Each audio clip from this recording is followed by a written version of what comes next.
हाय guys, myself SK Singh और आज हम लोग क्लास 11th के लिए नीट एंड IIT के लिए नया चैप्टर स्टार्ट करने जा रहे हैं। और उस चैप्टर का आप लोग फर्स्ट पार्ट पढ़ चुके हैं कि इलास्टिसिटी। चैप्टर का नाम क्या था? इलास्टिसिटी। चैप्टर का नाम क्या होता है? इलास्टिसिटी। इलास्टिसिटी क्या होता है इसके बारे में आप लोगों को हमने पिछले टर्म लास्ट टर्म पे अच्छे समझाया था। कोई बॉडी है, यदि उस पर फोर्स प्रोड्यूस किया जाए और जैसे ही फोर्स उससे हटा देंगे, डिफॉर्म कर देंगे, क्या कर देंगे? फोर्स को डिफॉर्म कर देंगे तो वो पार्टिकल अपने ओरिजिनल शेप और साइज में आ जाता है। तो उसको हम लोग बोलते हैं क्या? इलास्टिसिटी। अब इलास्टिसिटी में जो फोर्स अप्लाइड करते हैं उसे बोलते हैं क्या? स्ट्रेस। क्या बोलते हैं? स्ट्रेस। फोर्स इक्वल क्या होता है? सॉरी, स्ट्रेस इक्वल क्या होता है? यहाँ पर हम स्ट्रेस लिख दे रहे हैं, उसमें दिखाई नहीं पड़ रहा है बच्चा। यहाँ पर बोर्ड चमक रहा है तो यहाँ लिख दिया स्ट्रेस इक्वल, हमने लास्ट में बताया था फोर्स अपॉन एरिया। क्या बताया था? फोर्स अपॉन एरिया, ठीक है ना। स्ट्रेस इक्वल क्या होता है? Force upon area. आप ध्यान दीजिएगा, ये जो स्ट्रेस होता है ये टू टाइप का होता है। एक नॉर्मल स्ट्रेस होता है, एक टेंजेंशियल स्ट्रेस होता है। नॉर्मल स्ट्रेस होता है इसको बोलते हैं, आप हिंदी बोलते हैं नॉर्मल स्ट्रेस को, क्या बोलते हैं हिंदी में? Normal stress. इंग्लिश बोलते हैं नॉर्मल स्ट्रेस और हिंदी बोलते हैं आप ये बोलिएगा, सॉरी चलिए दोस्तों, नॉर्मल स्ट्रेस बोलते हैं अविलंब प्रतिबल। क्या बोलेंगे? अविलंब प्रतिबल। क्या बोलते हैं? अविलंब प्रतिबल। नॉर्मल स्ट्रेस, अविलंब प्रतिबल। तो बच्चा ध्यान दीजिए, ये नॉर्मल स्ट्रेस होता है क्या? ये भी नॉर्मल स्ट्रेस टू टाइप का होता है। किस टाइप का होता है? टू टाइप का होता है।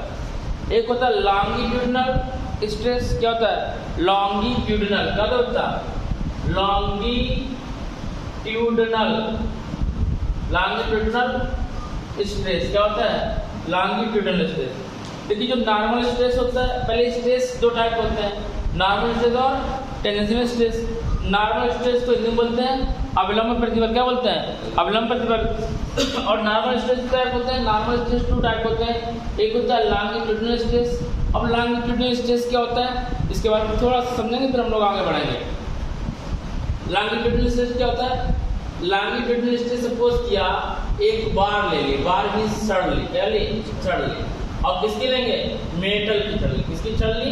मेटल की छड़ ली, ठीक है ना। ये मेटेलिक छड़ कितने लेंथ की है?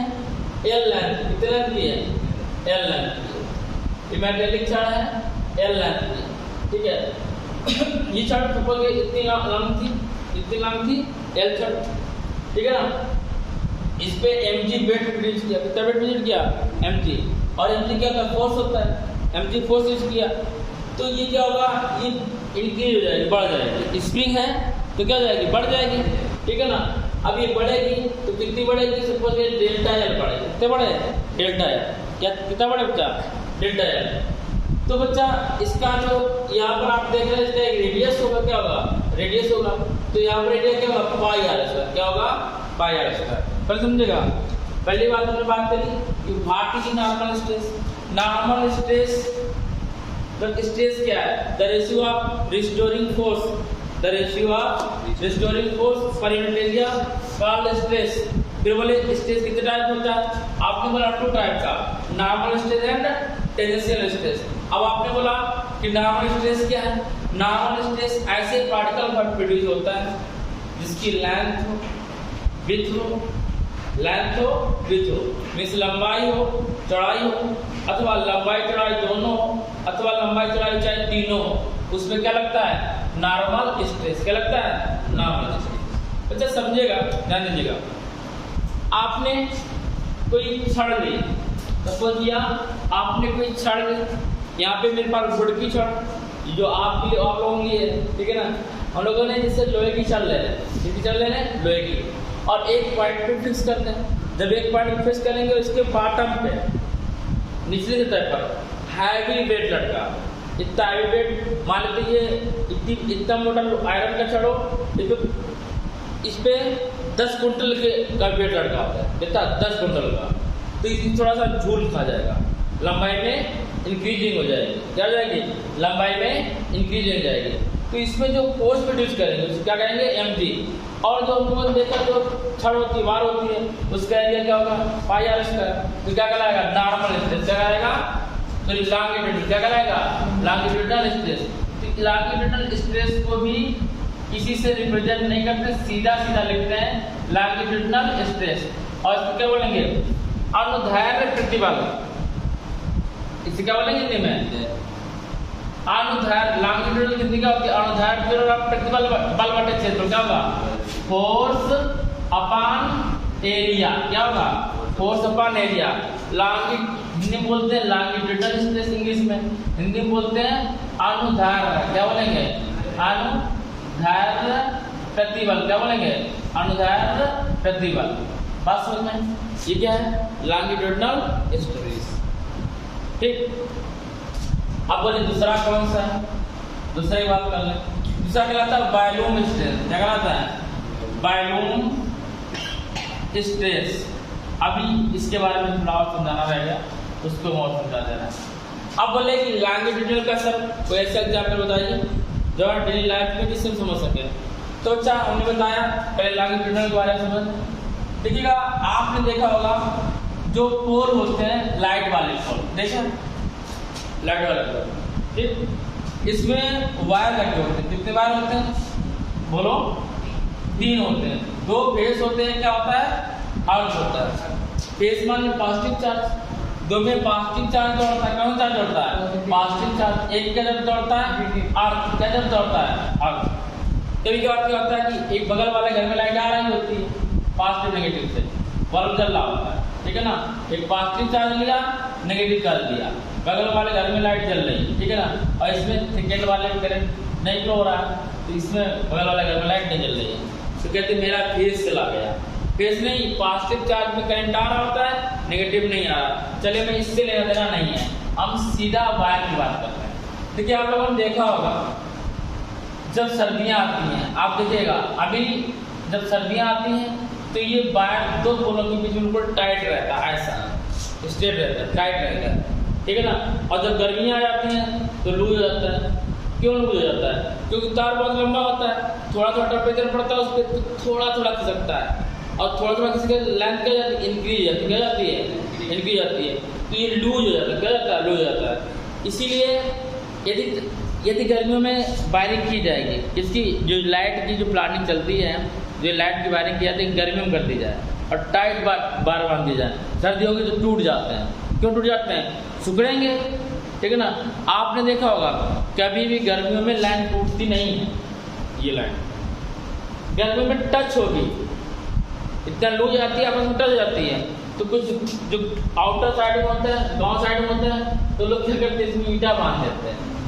ईटा बांधते हैं, ईटा पत्थर बांध देते हैं, ठीक है ना। एक लकड़ी बांध देते हैं तीनों में। इसको लकड़ी होती है तो कनेक्शन इसमें जाता नहीं, इसको इस बार बांध दिया, इसको इससे बांध दिया, तो अपने ऐसा स्थान बना देते हैं। हवा चलती कोई फर्क नहीं पड़ता। यदि अदरवाइज गर्मियों में क्या होता है? झूल खाते हैं तो इसमें टकराने से इसमें स्पार्किंग हो जाती है, ठीक है ना। अब देखो सर्दियों में यदि तार बांधे जाए, वायर बांधे जाए, तो गर्मियों में बहुत लूज हो जाते हैं, और गर्मियों में बांधे जाए तो सर्दियों में ब्रेक हो जाते हैं, टूट जाते हैं, क्योंकि टाइट होंगे, टाइट होने ब्रेक हो जाएंगे, ठीक है ना। तो किसका कमाल है? लॉन्गिट्यूडनल का। बोले और कोई एग्जाम्पल बताइए सब, तुमने कहा चलिए और बताते हैं। आपने देखा होगा जब रेल की जो रेल लाइन होती है, रेलवे लाइन, ये दो एक लाइन जा रही है रेलवे लाइन, जब सेकेंड लाइन होती है तो इनके बीच गैप रखा जाता है। अब गैप रखा जाता है तो क्यों गैप रखा जाता है? जब ट्रेन इस पे होती है, जब ट्रेन इस लाइन पे होती है तो इसकी लेंथ ड्यू टू फोर्स वजन के कारण बढ़ जाती है। क्या जाती है? बढ़ जाती है। और ये किसमें जाती है? सेकेंड वाली। जब सेकेंड होती है तो इधर से इधर टच हो जाती है। फिर थर्ड में ऐसे ही होता है, तो जो बीच में गैप होता है उसमें अटैच हो जाती है। अब बोले अटैच करने क्या फायदा? क्योंकि लंबा सा, अब इतना लंबा लोहा नहीं होगा कि वहाँ तक कर दिया जाए, ठीक है ना। तो बीच में गैप छोड़ दिया जाता है। आपने देखा जो सीमेंटेड रोड होते हैं, यहाँ तक कि जो हाईवे है, हाईवे जो सीमेंटेड बनाए जाते हैं, उनके बीच में भी लाइन गैप होती है। क्यों गैप किए जाते हैं? कि ब्रेक ना हो। क्या ना हो? ब्रेक ना हो। आप लोग जो इंजीनियर बनना चाहते हैं तो समझिएगा, जो छतों में, जो घरों की छत होती है, रूफ होती है, उसमें जब लेंटर डलवाया जाता है, आज के लोग क्या करते हैं, इसमें लेंटर पड़ना है सपोज करें, तो बीच में एक कांच लगा दी जाती है, बड़ी बड़ी ऐसे कांच दूर तक लगा दी जाती है, इसके बाद लेंटर डाला जाता है। ऐसा क्यों किया जाता है? ऐसा इसलिए किया जाता है, कभी कभार आप लोगों ने देखा होगा कि जो घर की छत होती है वो फट जाती है, ठीक है ना, ब्रेक हो जाती है, दरार पड़ जाती है, और एक दरार पड़ेगी लंबी जाएगी। यदि यहाँ पर ग्लास लगा हुआ, क्या लगा हुआ है, ग्लास लगा हुआ है, इसमें जब ये ब्रेक होगी तो ग्लास तक आगे बढ़ नहीं पाएगा, तो जैसे ये करंट ब्रेक हो, इसको हटा के दूसरी स्लेट डलवा सकते हो, ठीक है, इसके ऊपर स्लेट डलवा दो, इसमें दरार नहीं पड़ेगी, इसमें दरार पड़ेगी और बच जाएंगे। अगर पूरा रहेगा, संलग्न रहेगा, तो दरार पड़ जाती है, फट जाता है, ठीक है ना, और बारिश के दिनों से उसमें मॉइस्चराइजर आने लगते हैं, यानी कि इसमें पानी नीचे टपक सकता है, ठीक है ना, अक्सर घरों में ये देखा जाता है, ठीक है ना। तो ये बात हो गई, बात समझ नहीं आ रही है। तो ये हम लोग पढ़ लिए लॉन्गिट्यूडिनल स्ट्रेस, क्या पढ़ लिए, लॉन्गिट्यूडिनल स्ट्रेस, जिसके लेंथ में इंक्रीजिंग, जब किसी मेटल के लेंथ में इंक्रीजिंग हो, देखो इसमें विड्थ भी होगी, चौड़ाई भी होगी, लेकिन लेंथ ज़्यादा होगी, लेंथ क्या होगी, ज़्यादा होगी, और जब इसमें ट्रेन जाएगी तो ये नहीं कि पटरी केवल ऐसी लंबी बढ़ेगी, चौड़ाई में बढ़ती है, लेकिन चौड़ाई इतनी ज़्यादा नहीं होती, थोड़ी बढ़ती है, लंबाई ज़्यादा होती है, बहुत ज़्यादा बढ़ जाती है, ठीक है ना, बस समझ रही, इसे बोलेंगे लॉन्गिट्यूडिनल स्ट्रेस। अब बात कर लें क्या, इसका सेकेंड पार्ट क्या है, वॉल्यूम क्या, वॉल्यूम स्ट्रेस, वॉल्यूम स्ट्रेस, इसको बायोमेट्रिक स्ट्रेस भी कहते हैं, क्या कहते हैं, बायोमेट्रिक स्ट्रेस, क्या बोलते हैं, बायोमेट्रिक स्ट्रेस, आयतनात्मक प्रतिबल, क्या बोलेंगे, आयतनात्मक प्रतिबल, आयतात्मक प्रतिबल। अब इसमें क्या है, तो बोलते हैं ये कि बॉल इसकी है, आयरन की है, इसके ऊपर क्या लगा दिए, प्रेशर लगा दिया, क्या लगा दिया, प्रेशर, और पी कल क्या होता है, एफ पानी, प्रेशर कल क्या होता है, फोर्स पर एरिया, ये किस पे क्या लगाया जाता है, प्रेशर, और क्या होता है, फोर्स पर एरिया।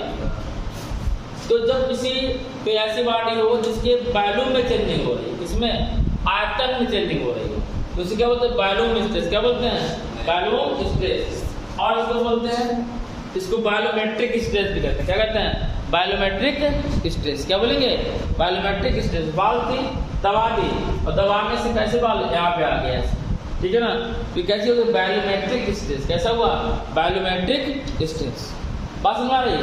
तो नॉर्मल स्ट्रेस के दो part, longitudinal stress, volume stress, ठीक है ना। अब बात करो टेंजेंशियल, सपोज के बोर्ड है, ये मान लेते हैं प्लास्टिक का बोर्ड है, एक फोर्स इधर लगाओ या प्रेशर लगाए, एक को इधर से खींचेंगे, जब इसको ड्रा करेंगे, खींचेंगे, तो क्या इसकी शेप वैसी नहीं हो जाएगी, तो इसमें किसमें चेंजिंग हो रही है, एंगल, तो चेंजिंग होगी, जब एंगल में चेंजिंग होती है तो उसको बोलते हैं टेंजेंशियल स्ट्रेस, क्या बोलते हैं, टेंजेंशियल स्ट्रेस, इसको हिंदी में बोलते हैं स्पर्श, क्या बोलेंगे, स्पर्श रेखीय, क्या बोलेंगे, स्पर्श रेखीय प्रतिबल, क्या बोलेंगे, स्पर्श रेखीय प्रतिबल, क्या बोलेंगे, स्पर्श रेखीय प्रतिबल। आप बात समझ में आई, बोलो कि नॉर्मल स्ट्रेस क्या होता है, नॉर्मल स्ट्रेस होता है force 10 per unit area called normal stress. Normal stress क्या होता है, जब किसी बॉडी पर फोर्स प्रोड्यूस किया जाता है और उस बॉडी में चेंजिंग आए, लेकिन कैसा, परमानेंट चेंजिंग नहीं होगी, अस्थायी चेंजिंग होगी, कैसी होगी, अस्थायी चेंजिंग होगी, ठीक ना, मतलब थोड़े टाइम के जब तक फोर्स प्रोड्यूस करेंगे तब तक वो अपने उसका पोजीशन चेंज होगा, जैसे फोर्स रिमूव करेंगे, डिफॉर्म करेंगे, फिर पार्टिकल अपने पोजीशन में आ जाता है, तो उसे बोलेंगे नॉर्मल स्ट्रेस। बोले नॉर्मल स्ट्रेस कितने टाइप होते हैं, बोले 2 टाइप होते हैं, कौन कौन, बोले longitudinal stress and volume stress. बोले स्ट्रेस कितने टाइप होते हैं, 2 टाइप, कौन कौन, normal stress and tangential stress. Tangential stress क्या होता है, किसी बॉडी के एंगल में चेंजिंग होती है, उसे टेंजेंशियल स्ट्रेस बोलते हैं, और यदि बॉडी की लंबाई में, लेंथ में चेंजिंग होती है या उसके वॉल्यूम में चेंजिंग होती है तो उसके क्या बोलते हैं, नॉर्मल स्ट्रेस, क्या बोलेंगे, नॉर्मल स्ट्रेस। बात समझ में, चलो इसको लिख लीजिए। बच्चा एक छोटा सा पॉइंट और समझेगा, जो लॉन्गिट्यूडनल स्ट्रेस होता है ये केवल सॉलिड्स में होता है। किसमें होता है? सॉलिड्स। लिक्विड और गैसेस में नहीं होता। अब आप सोच रहे होंगे लिक्विड गैसेस क्या? एक गुब्बारा लो, गुब्बारे में पानी भर दो, क्या भर दे? लिक्विड। अब जब लिक्विड भरेंगे उसको प्रेसाइड करेंगे, दबेगा तो क्या हो जाएगा? Biometric stress. और ऐसा ना केवल लेंथ में इंक्रीजिंग हो, ये किसमें लगता है longitudinal stress? Only for solid. ये आईआईटी नीट के लिए होगा बच्चा। इट इज, इसका एग्जाम्पल क्या है? लाइट हो जाएगा कि इन सॉलिड्स में कौन सा स्ट्रेस लगता है? स्ट्रेन ये होगा लॉन्गिट्यूडनल स्ट्रेस, बायोमेट्रिक या टेंशन स्ट्रेस। तो केवल क्या होगा? सॉलिड्स में क्या होता है? सॉलिड में कौन सा होता है? Longitudinal stress. सॉलिड का बच्चा बायोमेट्रिक में क्या क्या होगा? सॉलिड में भी हो जाता है। सॉलिड क्या होगा? सॉलिड भी दबेगा। और लिक्विड में दबाएंगे, लिक्विड भी दबता है। गैस के लिए लेंगे तो गैस भी, ठीक है ना? तो बायोमेट्रिक स्ट्रेस तीनों अप्लाई होता है, solid, liquid, gas. But longitudinal किसमें? Only for solid, only for solid. ये लिखवा दिए, ठीक है ना? कोई प्रॉब्लम? बोलो बच्चा, फटाफट बोलो। Any problem?